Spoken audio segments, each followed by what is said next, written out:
Good morning and नमस्कार दोस्तों, स्वागत है आप सभी का आपके अपने YouTube channel GK search engine पर। तो दोस्तों, आज के इस वीडियो में हम बात करेंगे 12 नवंबर के राजस्थान करंट अफेयर्स की। पूरा वीडियो बहुत ध्यान से देखना। PDF फाइल आप वीडियो के डिस्क्रिप्शन बॉक्स से डाउनलोड कर सकते हैं, जहां पर आपको टेलीग्राम चैनल का लिंक दिया हुआ मिलेगा। इसके अलावा वीडियो के एंड में मैं आपसे एक क्वेश्चन भी पूछूंगा, जिसका आंसर आप सभी को कमेंट बॉक्स में देना है। कल के वीडियो में मैंने आपसे एक क्वेश्चन पूछा था, जो था हाल ही में राजस्थान में अजमेर जिले के पुष्कर में लगने वाले अंतर्राष्ट्रीय पुष्कर मेले का उद्घाटन किसके द्वारा किया गया था। तो इस मेले का उद्घाटन किया गया था सुरेश सिंह रावत के द्वारा, जो राजस्थान सरकार में जल संसाधन मंत्री है। यानी कि सी ऑप्शन इसका बिल्कुल सही था।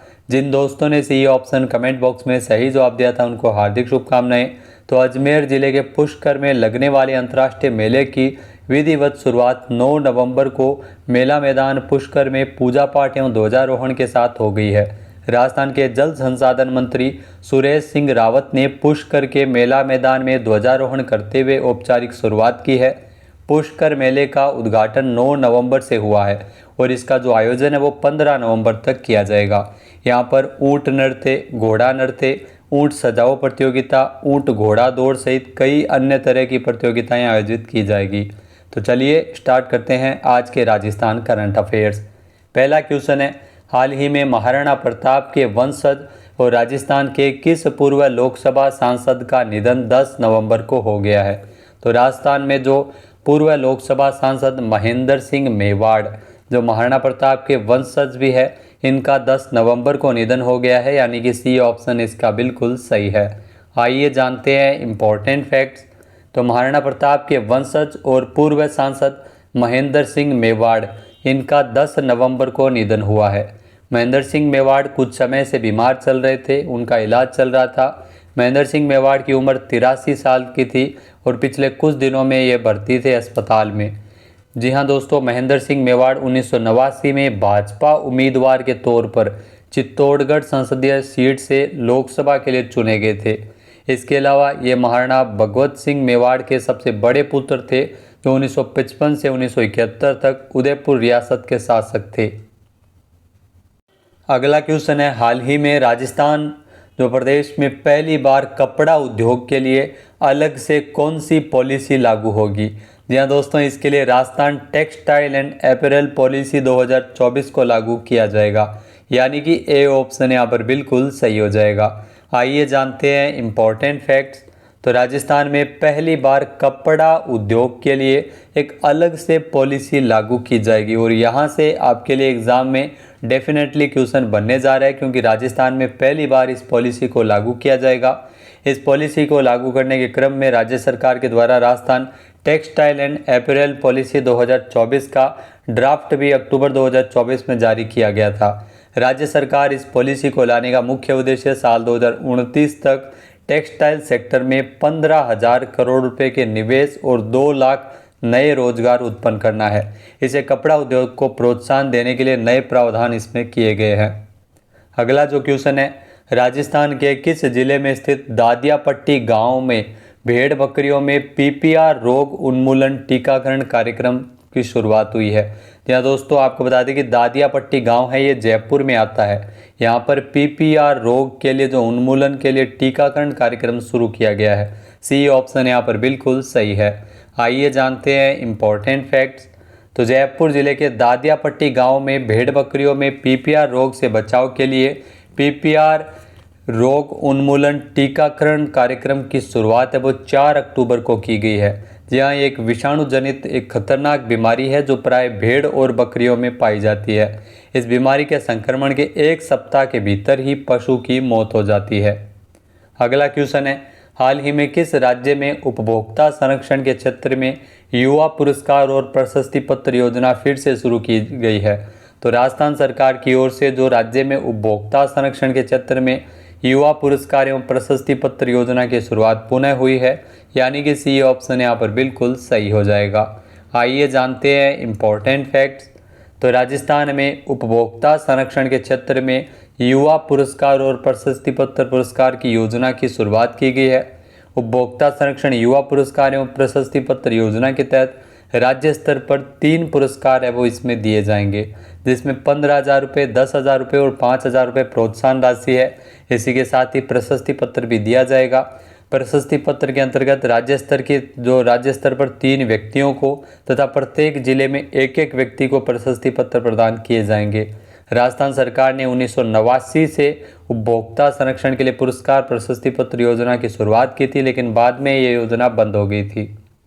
नेक्स्ट क्वेश्चन है, राजस्थान में मुख्यमंत्री नारी शक्ति प्रशिक्षण एवं कौशल संवर्धन योजना को किस योजना के स्थान पर लागू किया गया है?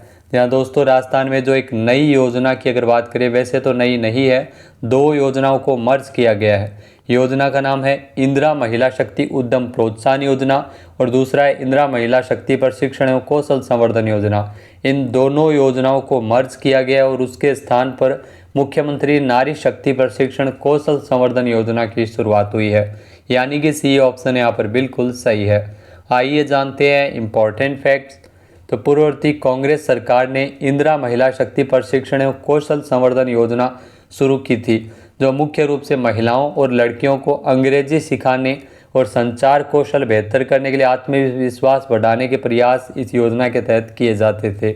इसके अलावा एक और योजना थी इंदिरा महिला शक्ति उद्यम प्रोत्साहन योजना। इस योजना के तहत महिलाओं को आर्थिक रूप से मजबूत करने के लिए एकल और स्वयं सहायता समूह को 50 लाख रुपए से लेकर 1 करोड़ रुपए तक का ऋण मिलता था।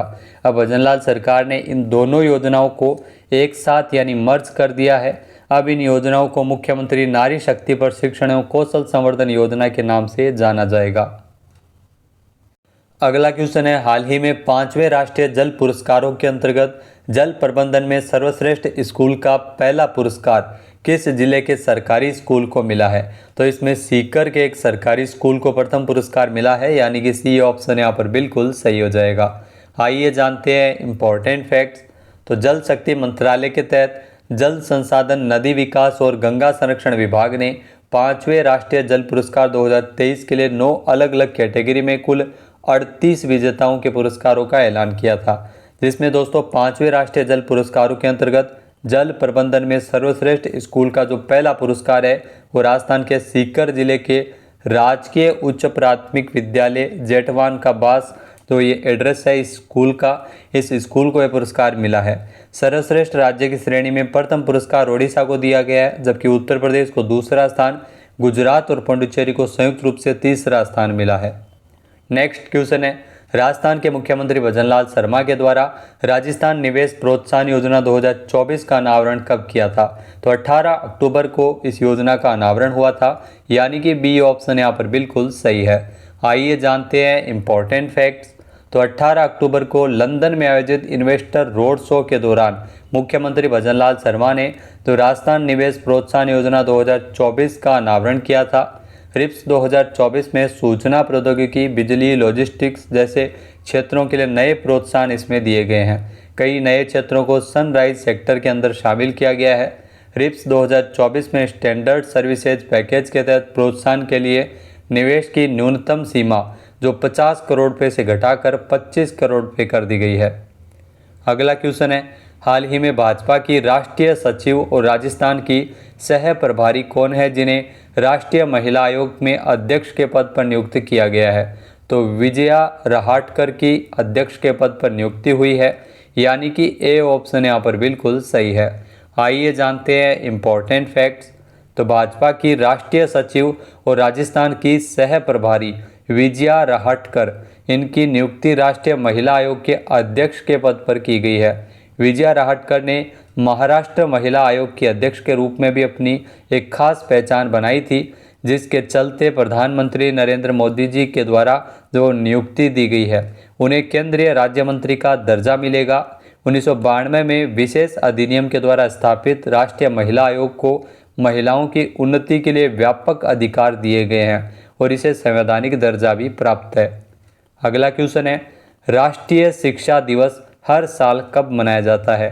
तो राष्ट्रीय शिक्षा दिवस प्रति वर्ष 11 नवंबर को मनाते हैं, यानी कि सी ऑप्शन यहाँ पर बिल्कुल सही हो जाएगा। आइए जानते हैं इम्पोर्टेंट फैक्ट्स। तो स्वतंत्र भारत के जो पहले शिक्षा मंत्री मौलाना अब्दुल कलाम आज़ाद की जयंती के सम्मान में हर साल 11 नवंबर को राष्ट्रीय शिक्षा दिवस के तौर पर मनाया जाता है। यह दिन जो देश में प्राथमिक और माध्यमिक शिक्षा को बढ़ावा देने के साथ साथ वैज्ञानिक ज्ञान को आगे बढ़ाने में महत्वपूर्ण योगदान देता है। इसके अलावा दोस्तों साल 1923 में 35 साल की आयु में भारतीय राष्ट्रीय कांग्रेस के सबसे कम उम्र के अध्यक्ष बने थे, मौलाना अब्दुल कलाम आज़ाद। नेक्स्ट क्वेश्चन है, भारत के 51वें मुख्य न्यायाधीश के रूप में किसने शपथ ली है? तो भारत के 51वें मुख्य न्यायाधीश के रूप में शपथ ली है जस्टिस संजीव खन्ना ने। जी हाँ दोस्तों, सी ऑप्शन, ये ऑप्शन यहाँ पर बिल्कुल सही है जो आप तस्वीर में देख रहे हैं, यही है जस्टिस संजीव खन्ना। आइए जानते हैं इम्पोर्टेंट फैक्ट्स। तो justice Sanjeev Khanna supreme court के 51वें मुख्य न्यायाधीश के रूप में इन्होंने शपथ ली है। 11 नवंबर को राष्ट्रपति भवन में राष्ट्रपति द्रौपदी मुर्मू ने उन्हें शपथ दिलाई थी। न्यायमूर्ति संजीव खन्ना सुप्रीम कोर्ट में दूसरे सबसे वरिष्ठ न्यायाधीश थे। उन्होंने पूर्व मुख्य न्यायाधीश डी.वाई. चंद्रचूड़ का स्थान लिया है। आपको बता दें कि डी.वाई. चंद्रचूड़ 10 नवंबर को अपने पद से सेवानिवृत्त हुए हैं। 9 नवंबर से 2022 से वो इस पद पर कार्य कर रहे थे। तो अब सुप्रीम कोर्ट के नए मुख्य न्यायाधीश बन गए हैं संजीव खन्ना। अब बात करते हैं आज के हमारे क्विज के, जिसका आंसर आप सभी को कमेंट बॉक्स में देना है। तो आज का क्विज है, हाल ही में नवंबर माह में सैर करने के लिए देश के 25 बेहतरीन शहरों की सूची जारी की गई थी। इसमें जैसलमेर को कौन सा स्थान मिला है? एक बार फिर से सुनिएगा, नवंबर माह में सैर करने के लिए देश के 25 बेहतरीन शहरों की सूची जारी हुई थी। इसमें जैसलमेर को कौन सा स्थान दिया गया है? सही आंसर आपको इस क्वेश्चन का कमेंट बॉक्स में देना है। और अगर ये वीडियो आपको पसंद आए तो इसे आप लाइक और शेयर करना बिल्कुल ना भूलिएगा। चैनल पे नए जुड़े हो, सब्सक्राइब नहीं किया है तो अभी सब्सक्राइब बटन पर क्लिक करें। इसके अलावा पीडीएफ फाइल के लिए आप हमारे टेलीग्राम चैनल और जीके सर्च इंजन एप्लीकेशन, वहाँ पर अब पीडीएफ अपलोड कर दी गई है, तो वहाँ से आप पीडीएफ डाउनलोड कर सकते हैं। जय हिंद, जय भारत, जय राजस्थान।